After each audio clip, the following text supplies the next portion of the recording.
Yeah, the opinion was that exoplanets are very rare and very difficult to discover, and we are not able at that time, in the 80s, to do that. And in 89, we found one of them. By accident, it was not in our sample, but anyway, but when I studied this, people told me, you know, you cannot find such things. So why do you waste our telescope time? You know, time on telescope is very precious.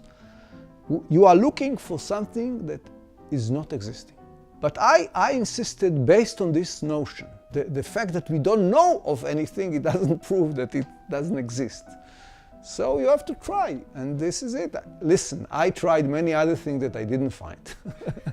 So I mean, science is like this, you know, you try, and you have an idea. It turned out that, you know, in the solar system, all the orbits of the planets are almost at the same plane, and all of them go in the same direction. And when you look on the sun is also rotating around itself and exactly at the same direction.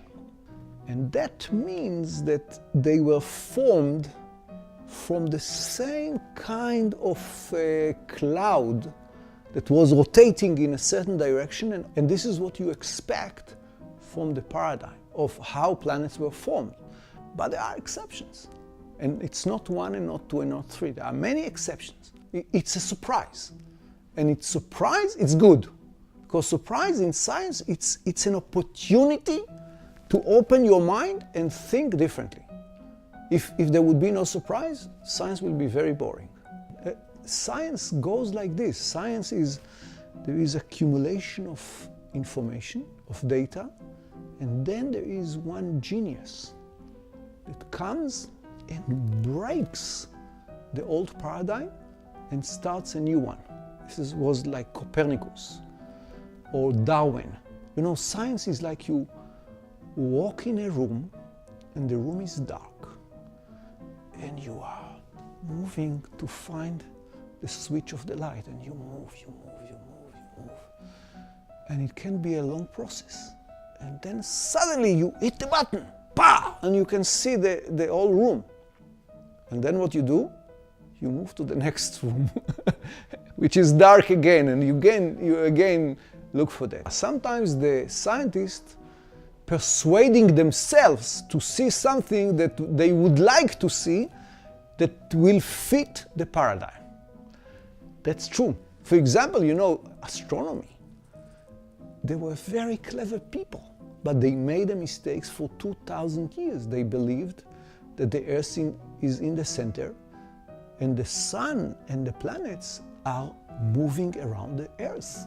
So they were extremely clever people, and they had the data in front of them, but they were inside the paradigm. They couldn't think. So this is a mistake, but this is the beauty of the process. The big discovery will be if we will find evidence for life on one of the planets. This will be, you know, the discovery. Suppose we all live in closed room, like here, no windows. We cannot see the world. And suppose we have the only plant that we have is just a plant, you know, with a little tree in that. And we, from this example, we want to conclude everything about biology. Now suppose that we go to the wall and we make one little hole, and we peep out of the hole and we see trees, and we see flowers, and we see grass. Wow, so this professor will have to change all his biology because he had only one example, and all his understanding is based on one little example. And in fact, that's what happened in exoplanets, because we had only this one example of the solar system. And now we see that there are many others that can be very different. But if we will have one more example, wow, this will be a big opportunity to change our perception of life and about the formation of life. Because right now we have only one example, our Earth. Compatibility of science and religion, this is a very, very complicated issue.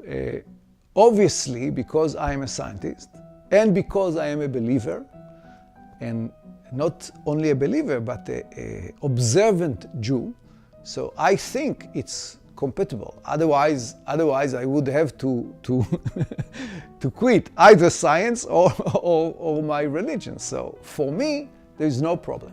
In science, the whole thing is rational approach. There is a way that we should convince each other, but in beliefs, no. This is not. It's not a scientific. It's not in the scientific arena. What I take from science is the fact that all people are alike. You know, some of my best friends are non-Jewish, are not from Israel, and it's just humanity. It's a human people. So we can talk, and we can respect each other, and can respect the belief of others. Most people do not have the opportunity to work closely with people from other countries. That is a reason to be particular. You know, all the world that you see is like you. And science is exactly against that. Science says, you know, if you have an idea, come and convince me in a reasonable way, with reason, and your past and your beliefs and your family and your origin is irrelevant. I was fortunate enough to have a life, a professional life that in the very deep sense supports my political and human point of view. Science will never understand everything. There will always be new questions. Even if we have the idea that we solved all the problems, it's not true. There will be always other problems. So I think it's an endless process. Don't worry, I mean, there will be mysteries for everybody.